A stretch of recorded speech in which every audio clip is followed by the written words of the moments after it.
प्यारे बच्चों, इंग्लिश के ऑनलाइन क्लास में आपका स्वागत है। पिछली कक्षाओं में हम लोग प्रेजेंट टेंस और पास्ट टेंस और इसका काइंड्स यानी इसका प्रकार यानी प्रेजेंट टेंस के चार भेद, simple present, present continuous, present perfect और प्रेजेंट परफेक्ट कंटिन्यूअस टेंस के बारे में जाने। उसके बाद फिर हम लोग पास्ट टेंस के चार भेद, simple past, past continuous, past perfect और पास्ट परफेक्ट कंटिन्यूअस टेंस के बारे में जाने। आज हम लोग टेंस का अंतिम भेद फ्यूचर टेंस यानी भविष्यत काल के बारे में जान रहे हैं। आइए हम जाने कि फ्यूचर टेंस, इसका डिफिनीशन, इसका परिभाषा, फ्यूचर टेंस क्या है या फ्यूचर टेंस किसे कहते हैं। आइए अब इसका हम डिफिनीशन जान रहे हैं। The future tense refers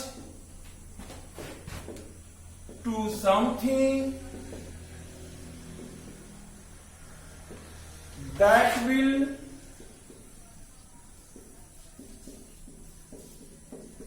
take place in the future। यह है फ्यूचर टेंस का डिफिनीशन, फ्यूचर टेंस का परिभाषा।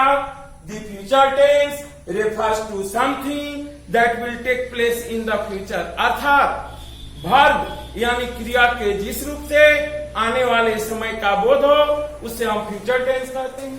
आइए अब इसका हिंदी डिफिनीशन जाने।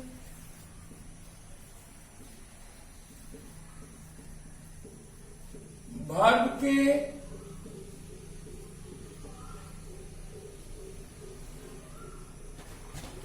जिस रूप से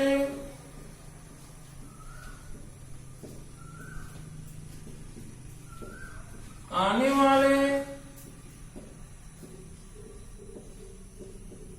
समय का बोध हो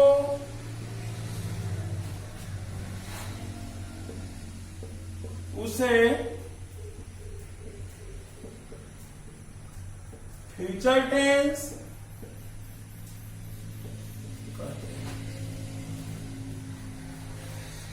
फिर एक बार और देखेंगे। The future tense refers to something that will take place in the future। अर्थात वर्ब यानी क्रिया के जिस रूप से आने वाले समय का बोध हो उसे हम फ्यूचर टेंस कहते हैं। आइए अब इसका देखते हैं आइडेंटिफिकेशन।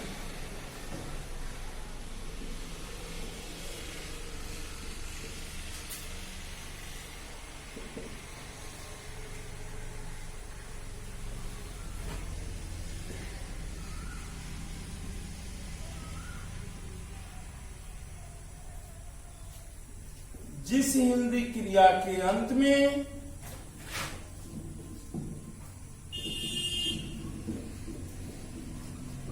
गा, गे, गी इत्यादि हो तो उसे फ्यूचर टेंस कहते हैं। इसका आइडेंटिफिकेशन है जिस हिंदी क्रिया के अंत में गागेगी इत्यादि हो तो उसे फ्यूचर टेंस कहते हैं। अब हम जैसे में देखेंगे, वह कॉलेज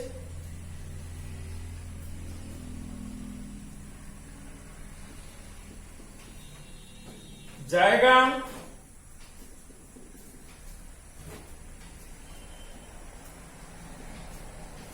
वे लोग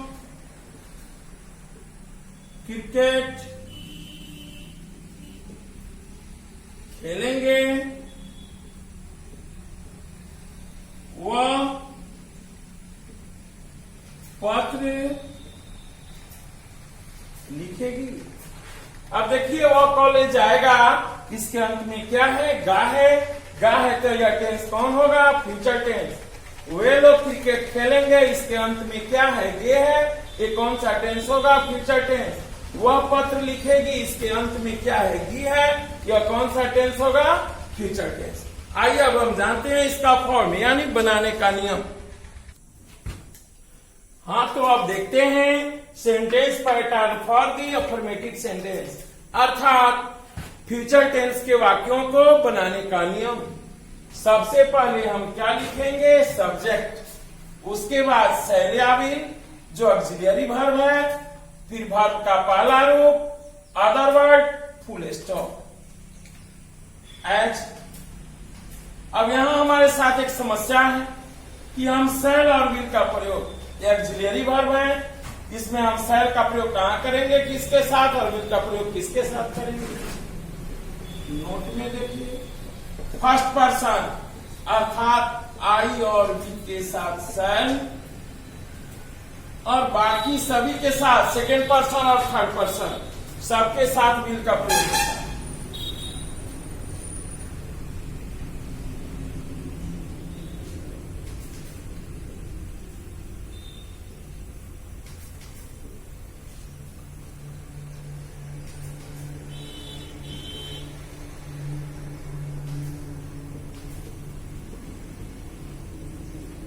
नए ग्रामर में अब सभी के साथ अर्थात फर्स्ट पर्सन के साथ भी विल का प्रयोग धड़ल्ले से हो रहा है, यानी हम आई वी के साथ भी विल लगा देते हैं तो वह गलत नहीं है। आइए अब देखते हैं उदाहरण। एज में मैं अंग्रेजी बोलूंगा। अब देखेंगे मैं का अंग्रेजी क्या होगा? आई। आई के साथ शैल विल में क्या लगेगा? शैल। बोलना का अंग्रेजी speak.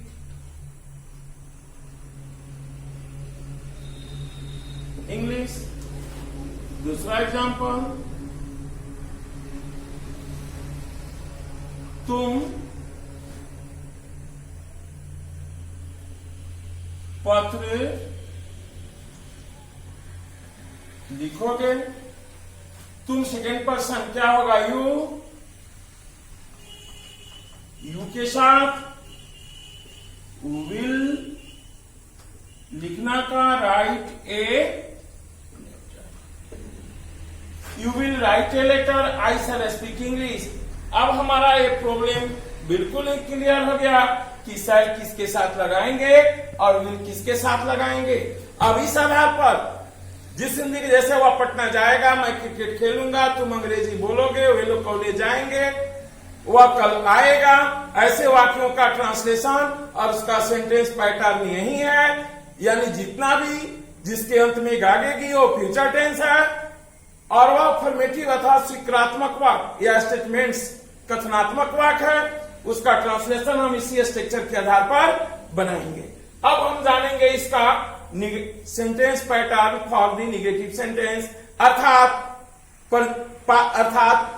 Future tense sentence pattern for the affirmative sentence, अर्थात फ्यूचर टेंस के वाक्यों को उसका अभी अफर्मेटिव जाने, इसके बाद हम निगेटिव जानेंगे।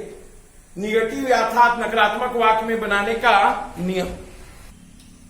हाँ, तो आइए अब हम देखते हैं sentence pattern for the negative sentence, अर्थात फ्यूचर टेंस के वाक्य को नकारात्मक वाक्य में बनाने का नियम। सबसे पहले हम लिखेंगे सेल सब्जेक्ट, सब्जेक्ट के बाद सेल या विल, फिर लगेगा नॉट, या ऐसे सेल में नॉट जोड़ते हैं तो सेंट होता है और विल में नॉट जोड़ते हैं तो ऑन्ट होता है। हम वैसे भी कर सकते हैं। V1 other word full stop, I we के साथ सेल लगेगा, बाकी सभी के साथ विल लगेगा, जैसे मैं पहले बताया। आइए उदाहरण देखते हैं। एज में देखिए,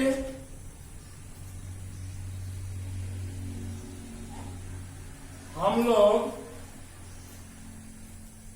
बाजार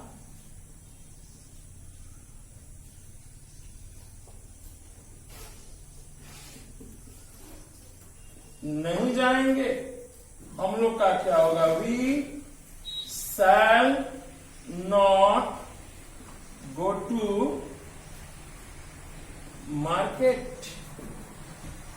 आइए दूसरा एग्जाम्पल देखते हैं।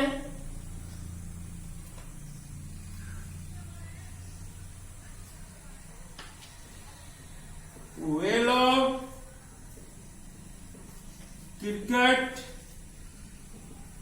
नहीं खेलेंगे। They will not play cricket. अब एक वाक्य को हम अफर्मेटिव और निगेटिव दो तरह से बना सकते हैं। मैं बोलूंगा, मैं नहीं बोलूंगा, वह खेलेगा, वह नहीं खेलेगा। यानी अब एक वाक्य को आपको खुद अपने आप सेल्फ दो तरह से बनाना है, उसका अफर्मेटिव और उसका निगेटिव। आइए अब हम जानते हैं sentence pattern for the interrogative sentence, अर्थात प्रश्नसूचक वाक्य में बनाने का नियम। हाँ, तो अब हम देखते हैं sentence pattern for the interrogative sentence. सबसे पहले फिर हम ऑक्सिलरी वर्ब को लाएंगे, विल या शैल या विल। उसके बाद सब्जेक्ट V1 अर्थात वर्ब का पहला रूप, अदर वर्ड इंट्रोगेशन मार्क्स। अब जिसके साथ जो वर्ब लगता है ऑक्सिलरी वर्ब उसी को हम पहले कर देंगे प्रश्नसूचक वाक्य में। नोट में देखिए,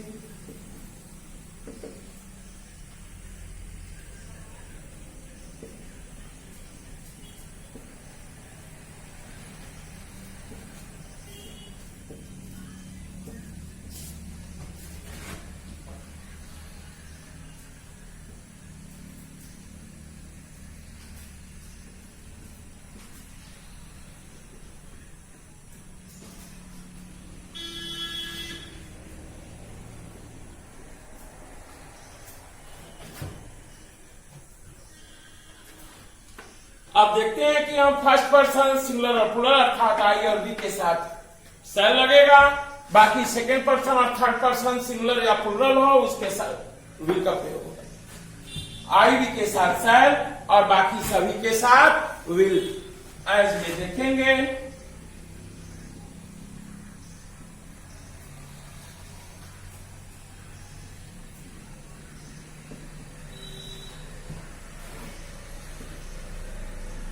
क्या हम लोग क्रिकेट खेलेंगे? क्या होगा? Shall we play cricket. दूसरा देखेंगे, क्या तुम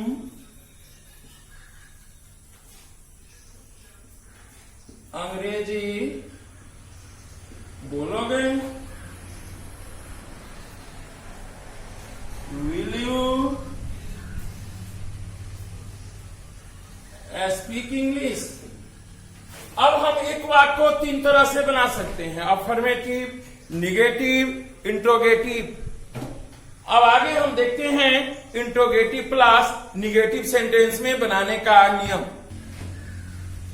हाँ, तो अब देखते हैं sentence pattern for the interrogative plus negative sentence. सबसे पहले फिर इसमें हम ऑक्सिलरी को लाएंगे, शैल या विल, उसके बाद सब्जेक्ट, उसके बाद not, V1 other word interrogation mark. एक और देखेंगे, विल में जब हम नॉट जोड़ेंगे तो ऑन्ट हो सकता है और शैल में नॉट जोड़ेंगे तो सेंट हो सकता है।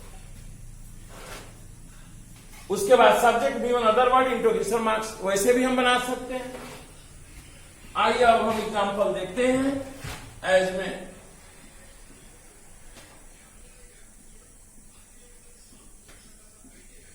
क्या तुम आम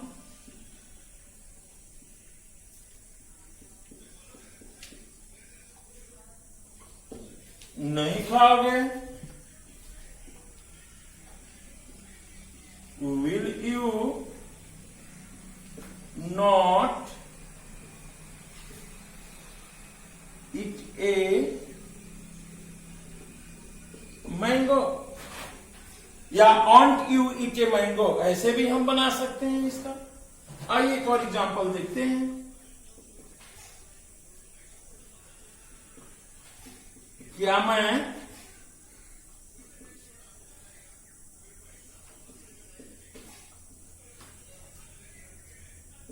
अंग्रेजी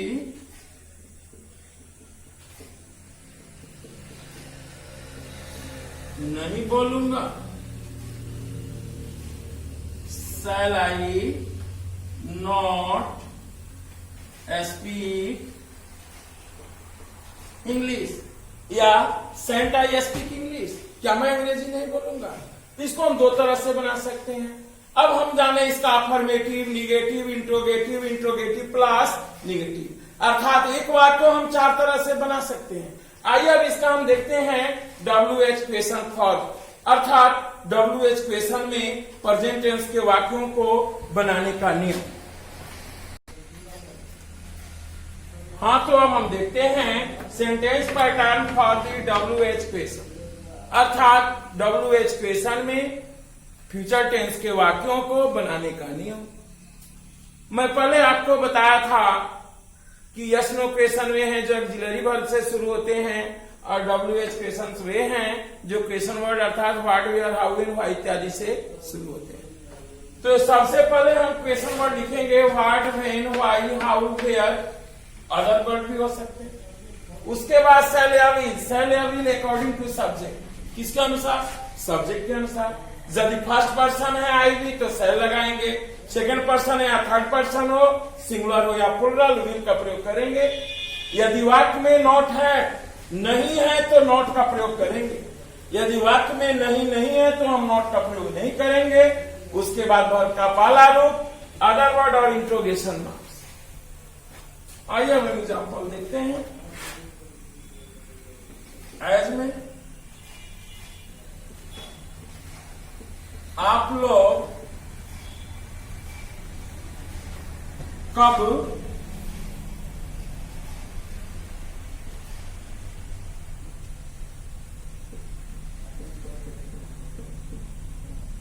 अंग्रेजी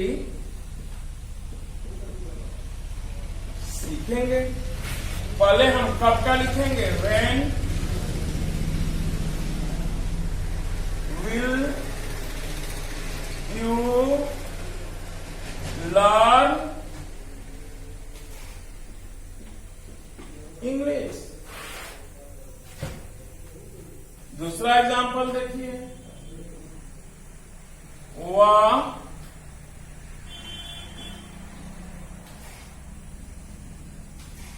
क्यों नहीं टेनिस खेलेगी?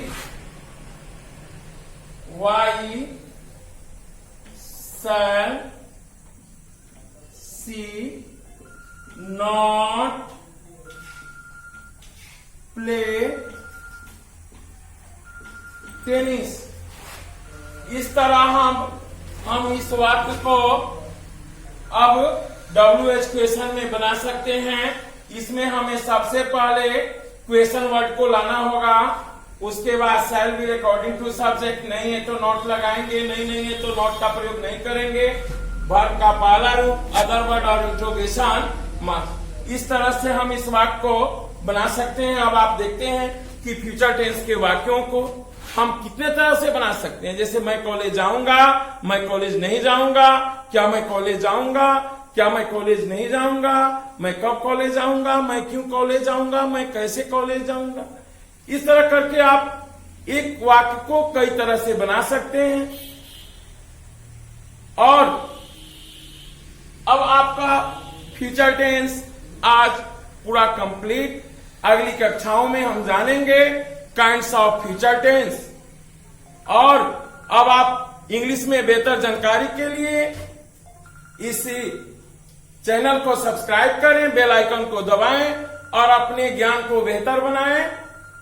और एक बार फिर मैं एक आवश्यक सूचना देता हूं कि खोज और अनुसंधान के क्षेत्र में बेहतर जानकारी के लिए विमल सर के साथ जुड़े रहें, नेट क्रैकर से जुड़ें और अपने फ्यूचर को ब्राइट बनाएं। धन्यवाद।